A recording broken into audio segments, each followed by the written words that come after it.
पाकिस्तानी अवाम की 248 लाशें गिराई गई, सीधी गोलियां चलाई गई हैं जो कि चलाई गई हैं और मेरे सामने चलाई गई हैं और मैंने लोगों को देखा है, जख्मी भी हुए हैं, मेरे पास फुटेज मौजूद है उन चीज़ों की।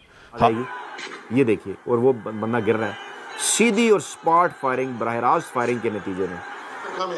हाफिज आसिम मुनीर साहब, आपके जितने जर्नल है, किसी का मुंह है छोटा लफ्ज़ है, आपने अवाम के ऊपर गोली चलाई है, आपको इस बात का हिसाब देना होगा। आपको थाना के अंदर ये डेड बॉडीज हैं जी, जो पाकिस्तान तहरीक इंसाफ के कारकुनान जहाँ पे पुरअमन एहतजाज के लिए आए थे, उन पर पंजाब से पुलिस बुलाई, आपने सिंध से पुलिस बुलाई, आज़ाद कश्मीर से पुलिस बुलाई, रेंजर्स बुलाई, FC बुलाई और आखिर में आपने फ़ौज भी बुला ली।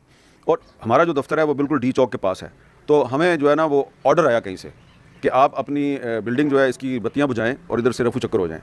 तो फिर वो मुझे तो कह रहे थे बहुत से नौजवान कि अब हम इधर दोबारा आएंगे और इधर आगे वही कुछ करेंगे जो हमारे साथ हुआ है। अल्लाह करे ऐसा ना हो। पॉलिटिकल पार्टी के वर्कर थे। देख ही लिया है, आगे चल के डिटेल में मज़ीद वीडियो आपके साथ शेयर करेंगे।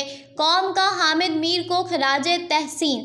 26 नवंबर की रात जो कुछ हुआ सारा सच हामिद मीर ने अवाम के सामने रख दिया, जिसके बाद कौम की जानिब से उन्हें काफ़ी पज़िराई मिल रही है। पाकिस्तानी कौम ने हामिद मीर को सलाम पेश करते हुए कहा है कि हामिद मीर जैसे सच्चे और काबिल सहाफ़ियों का होना पाकिस्तानी कौम के लिए बेहद ज़रूरी है। आइए देखते हैं मुकम्मल वीडियो। तो दिल खून के आंसू रो रहा है। अल्लाह अकबर, क्या उस जालमाना और सफाक ऑपरेशन के अंदर पाकिस्तान तहरीक इंसाफ के बेगुनाह कारकुनान और पाकिस्तानी अवाम की 248 लाशें गिराई गईं, जिस ऑपरेशन के मुतल्लिक शहबाज शरीफ ने दावा किया है कि उन्हें इस ऑपरेशन में आर्मी चीफ और DGISI की हमायत हासिल थी। 248 लाशों के इस नए दावे और मतियुल्लाह जान, सीनियर सहाफ़ी मतियुल्लाह जान के तबाहकुन इंकशाफात ने इंतहाई ख़तरनाक सूरत हाल पैदा कर दी है। इदारों की साख पर बहुत बड़े बड़े सवालात हैं और पहले मतियुल्लाह जान को गायब किया गया, फिर उनकी गिरफ्तारी मंजर आम पर लाई गई और फिर अदालत से 2 रोज़ा जिस्मानी रिमांड हासिल कर लिया गया। और इत्तलात ये हैं कि तमाम तर तबाहकुन सबूत अमरीकी इंतज़ामिया और नौमुंतखब अमरीकी सदर डोनाल्ड ट्रंप तक भी पहुँच गए हैं।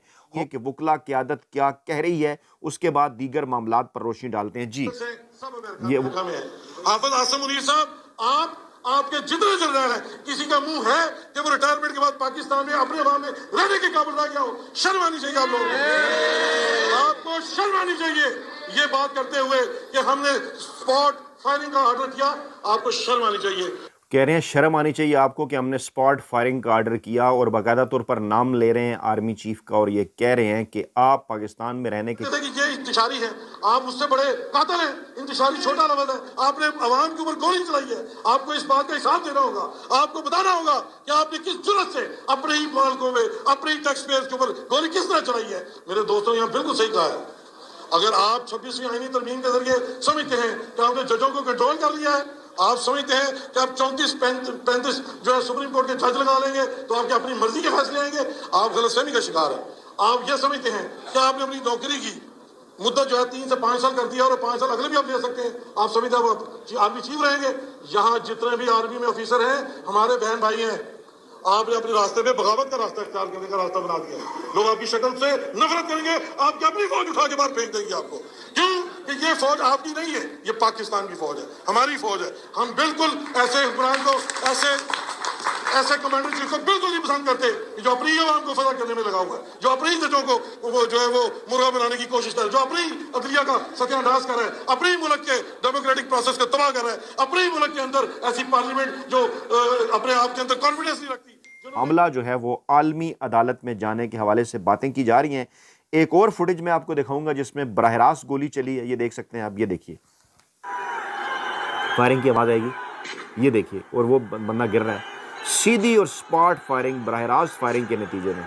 वो हॉस्पिटल की, अस्पताल की फुटेज है, मुर्दा खाने की। जी ये देखिए, इस टाइम हम मौजूद हैं पोली क्लिनिक मुर्दा खाना के अंदर। ये डेड बॉडीज हैं जी, जो पाकिस्तान तहरीक इंसाफ के कारकुनान जहाँ पे पुरअमन एहतजाज के लिए आए थे, उन पर सीधे सीधे फायर किए गए। अल्लाह अकबर, अस्तगफिरुल्लाह, हॉस्पिटल के अंदर मौजूद है मालिक। और ये मनाजिर हम आपको बता रहे हैं, ये देख सकते हैं आप। बाकी सहाफी भाई भी हमारे साथ मौजूद हैं जी हाँ, ये देख सकते हैं आप। ये देखें किस तरीके से अल्लाह अकबर अपनी ही अवाम के ऊपर जबर व फस्तायत की इंतहा कर दी।